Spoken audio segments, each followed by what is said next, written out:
What if your biggest mistakes weren't really your fault, but your brain's secret setup? These hidden traps shape every choice. Discover the shocking truth inside, and hit subscribe when you finish. You think they can see through you. Have you ever stood in front of a crowd, feeling your hands sweat, your voice tremble, and your heart pound? You probably thought, everyone must see how nervous I am. That's the illusion of transparency. We tend to overestimate how much people notice what's happening inside us. But here's the truth. Most people are too caught up in their own world to pick up on your inner chaos. They're thinking about their own heartbeat, their own insecurities. The moment you realize that your fears aren't being broadcasted like a spotlight, you'll find the confidence to keep going, because no one sees your storm like you do. Emotional decisions you don't even notice. Let's say you're running errands, haven't eaten all day, and someone cuts in line. You snap. Later, you wonder why you overreacted. That's the empathy gap. When you're hungry, tired, or angry, you underestimate how much those feelings influence your decisions. It's like your emotions quietly hijack your logic. Next time you're about to make an important call or send that fiery message, pause. Ask yourself, am I calm? Because reacting under stress often leads to choices you'd never make on a clear day. Knowing when you're not in the best state helps you avoid regrettable decisions. The hidden cost of ignoring problems. You get an email from the bank. You don't open it. You hope the problem will just vanish. That's the ostrich effect, burying your head in the sand and avoiding uncomfortable information. The relief you feel from ignoring it is temporary, but the consequences aren't. Whether it's unpaid bills, a health concern, or unfinished work, the more you avoid it, the worse it becomes. Facing it might be hard, but it's how you take back control. Small steps, like checking your account once a week or reviewing your calendar every morning, can stop problems from turning into disaster. The danger of only seeing success. You hear about a college dropout who built a billion-dollar company. Suddenly, dropping out sounds like a genius move, but that's survivorship bias. You're only seeing the winners, not the thousands who did the same and failed.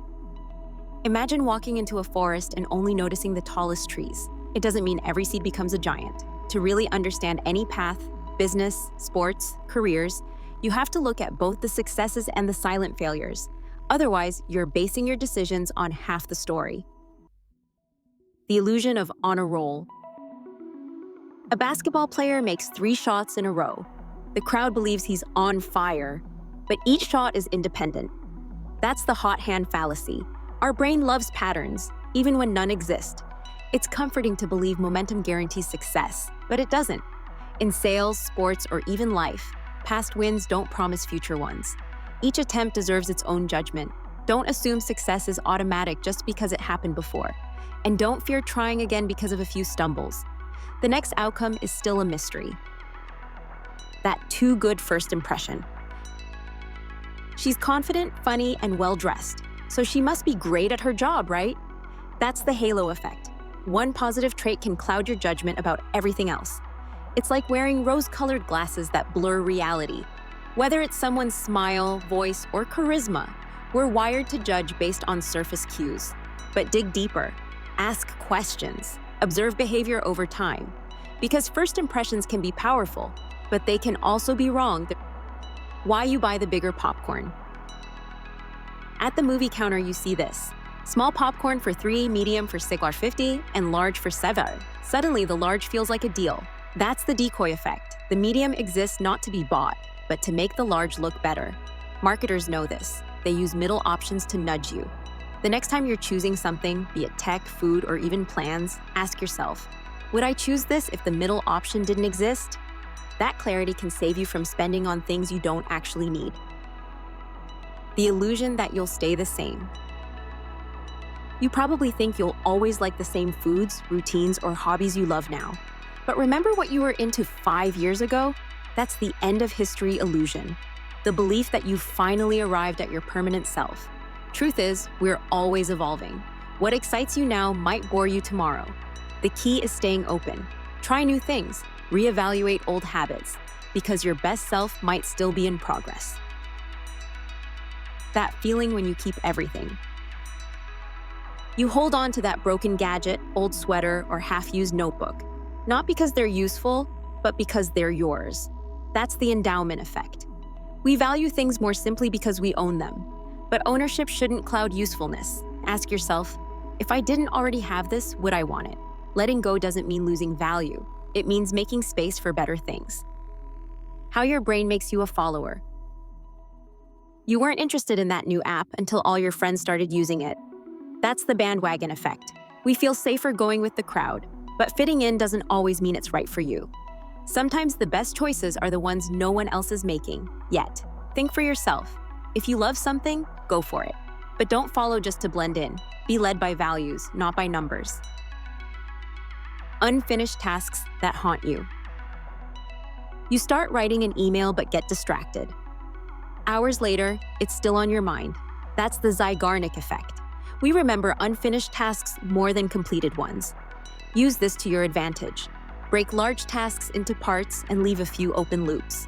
This way, your brain keeps nudging you to finish. It's a simple trick to stay motivated without even trying. When simplicity gets drowned by details. Your friend recommends a movie and explains every single plot twist. Now you're not interested. That's the curse of specificity. Too much detail can kill curiosity. Keep your message clear. Focus on the why, not every how. In conversations, pitches, or even texting, less is often more. Simplicity sticks. Overload distracts. Why you're always late. You plan to finish that report in an hour. 3 hours later, you're still at it. That's the planning fallacy. We underestimate time, every time. Next time, look at past experiences. If similar tasks took 2 hours, plan for 3. Break things down, add buffer time. It's not about being pessimistic, it's about being real. The hidden influence of presentation. Would you rather hear that a product is 95% successful or that 5% of people experience issues? They say the same thing, but one feels riskier. That's the framing effect. The way something is worded changes how we feel about it. Marketers, politicians, and even friends use this, intentionally or not. Don't just listen to words, look at the meaning behind them. That free sample that made you spend. You walk into a store and someone offers a free cookie. Minutes later, you're buying 2 packs. That's reciprocity. We feel compelled to return favors even when we didn't ask for them. It's human nature. But be aware, generosity isn't always innocent. Ask yourself, am I buying because I want this or because I feel like I owe someone? What you see isn't what you get. The class average is 85%. You assume everyone scored about the same, but in reality, half failed and a few got perfect scores. That's the illusion of averages. Numbers hide details.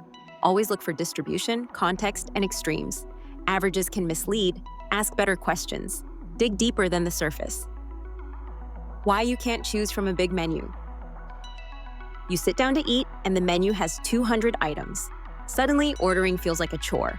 That's the paradox of choice. Too many options can freeze decision-making. Focus on what matters most. Pick 3 top criteria and filter everything else out. Fewer choices mean faster, better decisions, and less stress. When past costs make bad decisions. You bought tickets to a show you're not enjoying, but you stay thinking, I paid for it. That's the sunk cost fallacy. Just because you've invested time or money doesn't mean you should continue. Ask yourself, if I hadn't already spent this, would I still do it? If the answer's no, it's okay to let go. Are you smarter than you think or not? You cook a meal and your friends say it's good. Now you believe you could be a chef. That's the Dunning-Kruger effect. Sometimes we overestimate our skills when we lack expertise. Stay curious, ask for feedback. Confidence is great, but growth comes from knowing what you don't know. The more you learn, the more you realize how much there is to learn. The one thing that changes everything you see.